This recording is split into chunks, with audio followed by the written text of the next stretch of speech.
আপনাদেরকে একটা প্রশ্ন করি, কখনো ভেবেছেন আপনার পছন্দের একটা খাবার যদি প্রতিদিন খেতে হয় তাহলে সেটা কি আর আগের মতো ভালো লাগে? ঠিক তেমনি একটা সিনেমার ধারাও যদি বছরের পর বছর একই রকম হতে থাকে তাহলে সেটা অডিয়েন্সদের কাছেও একঘেয়ে হয়ে যায়। আর আজকে আমি আলোচনা করব এমনই একটা ইন্ডাস্ট্রি নিয়ে। আর রে, আমাদের বাংলা সিনেমার কথাই বলছিলাম, যেখানে পরিবর্তন শুরু হয়েছে। তবে এবার সেই পরিবর্তনের ধারা ভেঙে কিছু এক্সপেরিমেন্টাল আসছে। জি হ্যাঁ, আমি কথা বলছিলাম বঙ্গবাহাদুর মেগাস্টার শাকিব খানের আপকামিং হরর কমেডি সিনেমা নিয়ে, যেটা হতে পারে বর্তমান সময়ের বাংলা সিনেমার নতুন জনরার সূচনা। তো কোন সেই সিনেমা, কবে এটা রিলিজ পাবে, এটা নিয়েই ডিটেলসে আলোচনা করব। So without wasting any more time, horror comedy শুরু করা যাক। And this is going to be an very horror video. তাই ভিডিও শুরু করার আগে চ্যানেলটা সাবস্ক্রাইব করুন। আরে বাহ, আপনাকে থ্যাংক ইউ। ওয়েল, আমরা সবাই জানি একটা ইন্ডাস্ট্রি বড় করতে হলে দরকার উন্নত মানের কাজ। তবে শুধু ভালো কাজ না, দরকার ভিন্ন ধর্মী ভালো কাজ। লাস্ট কয়েক বছর ধরে বাংলা ইন্ডাস্ট্রি অনেক ভালো ভালো কন্টেন্ট দিয়েছে, যেমন শাকিব খানের প্রিয়তমা, তুফান, বরবাদ এবং তাণ্ডব। এসব সিনেমা নতুন মাইল ফলক তৈরি করেছে। কিন্তু একটা জিনিস খেয়াল করেছেন, সবগুলো সিনেমার জনরা প্রায় একই। তার মানে একটা main stream hero, emotional back story, কিছু অ্যাকশন এবং কিছু রোম্যান্স, একই ফ্রেমে একটু একটু করে কপি পেস্ট। এটা অনেকটা সেই বিরিয়ানির মতো, যেটা আপনি ভালোবাসেন কিন্তু রোজ রোজ খেলে উল্টো বোর হয়ে যাবেন। তোমার কথা শুনে মনে হইতেছে তুমি বিরাট জ্ঞানী মানুষ হয়ে গেছো। কি যে কন। বর্তমানে দর্শকের রুচি বদলে গেছে। ওরা এখন চায় নতুন কিছু, শুধু স্টার পাওয়ার না, স্টোরি পাওয়ার। ওরা ওয়েব সিরিজ দেখে, বিদেশি কন্টেন্ট দেখে। তাই এখন বাংলা সিনেমাকেও সেই স্ট্যান্ডার্ডে পৌঁছাতে হবে। হ্যাঁ ভাই, ঠিক আছে। ঠিক সেই কারণেই হরর কমেডি এখন একটা বড় সুযোগ। এই জনরাটা এমন একটা ফর্মুলা যেখানে ভয়ের সঙ্গে সঙ্গে হাসিও পাওয়া যায়। বলিউডে ভুলভুলাইয়া সিরিজ এবং হরর ইউনিভার্স, এগুলোকে অডিয়েন্স একেবারে হিট করে ফেলেছে। এছাড়াও প্রভাসের মতো একজন অ্যাকশন স্টার হরর কমেডি সিনেমায় কাজ করছে। তার আপকামিং সিনেমা রাজা সাফ, সেটা কিন্তু একটা হরর কমেডি। এইটা আমরা জানতাম। একটা জিনিস খেয়াল করেন, সমস্ত ইন্ডাস্ট্রি হরর কমেডি ট্রাই করছে এবং সেই সব সিনেমা ব্লকবাস্টার হচ্ছে। তাহলে আমাদের বাংলা ইন্ডাস্ট্রিতে কেন এমনটা হচ্ছে না?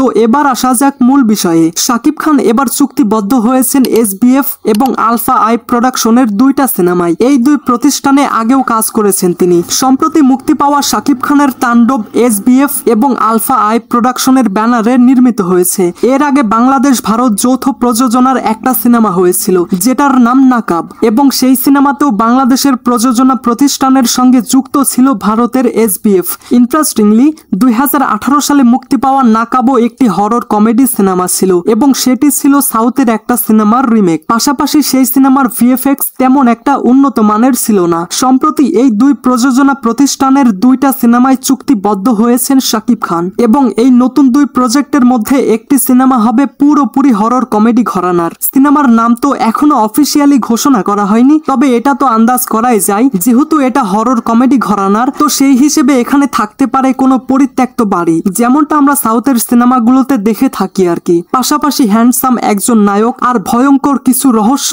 এবং প্রচুর পরিমাণে হাসির মুহূর্ত। এই যে শোনেন, এগুলো কিন্তু জাস্ট আমার পার্সোনাল ইমাজিনেশন। তো যাই হোক, এখন অনেকেই প্রশ্ন করতে পারেন, হরর কমেডি দিয়ে কি ইন্ডাস্ট্রি চেঞ্জ হবে? এটার উত্তর হলো হ্যাঁ, অবশ্যই হবে, একদম হবে। কারণ যখন একজন মেইন স্ট্রিম মেগাস্টার তার ঘরানা ভেঙে নতুন কিছু ট্রাই করেন, তখন সেটা একটা মেসেজ দেয়। শাকিব খান যদি হরর কমেডি সিনেমা করেন তাহলে প্রডিউসাররা সাহস পাবে এবং নতুন ডিরেক্টররা ইনোভেটিভ আইডিয়া নিয়ে আসবে। এবং সব থেকে বড় কথা, অডিয়েন্স আরেকটা বিরিয়ানি নয়, হয়তো খিচুড়ি আর গরুর মাংস পাবে। তো যাই হোক, এবং এই সিনেমা যদি হিট হয় তাহলে ধরে নেওয়া যায় বাংলা ইন্ডাস্ট্রিতে নতুন এক দরজা খুলবে। আপনি একবার ভাবুন তো, শাকিব খান একবার হরর কমেডি করলেন, পরবর্তীতে সাইফাই, থ্রিলার এবং তারপর ক্রাইম ড্রামা। তাহলে আমাদের সিনেমা আর আটকে থাকবে না একই ঘরানায়। আর এটা শুধু শাকিব খানের জন্য না, এটা হবে বাংলা ইন্ডাস্ট্রির জন্য নতুন একটা রেভলিউশন। সঠিক বলেছেন, আপনার বুদ্ধি ভালো।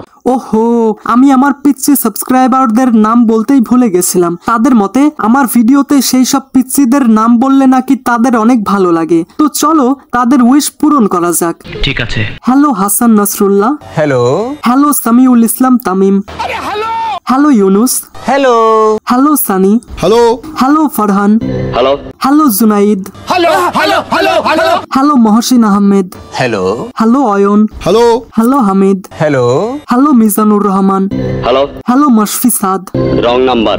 গাইস, নাম তো অনেকগুলো, আর যাদের নাম আমি এই ভিডিওতে বলিনি তারা কমেন্টে বলে যাবেন, আমি আমার পরবর্তী ভিডিওতে দেওয়ার চেষ্টা করব, পাক্কা। আচ্ছা, শেষ কথা একটাই, সিনেমা মানেই শুধু হিরোইজম না, সিনেমা মানেই এক্সপিরিয়েন্স, আর সেই এক্সপিরিয়েন্স যদি হয় মজার, ভয়ের এবং একসঙ্গে হাসির, তাহলে তো সেটা জাস্ট একেবারে পারফেক্ট প্যাকেজ। তাও সত্য।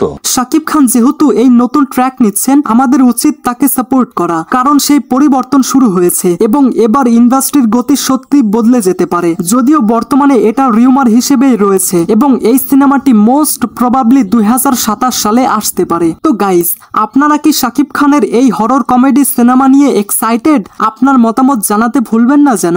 ঠিক আছে ঠিক আছে। So I hope you like this video. If you like this video, then subscribe to my channel and press the bell icon.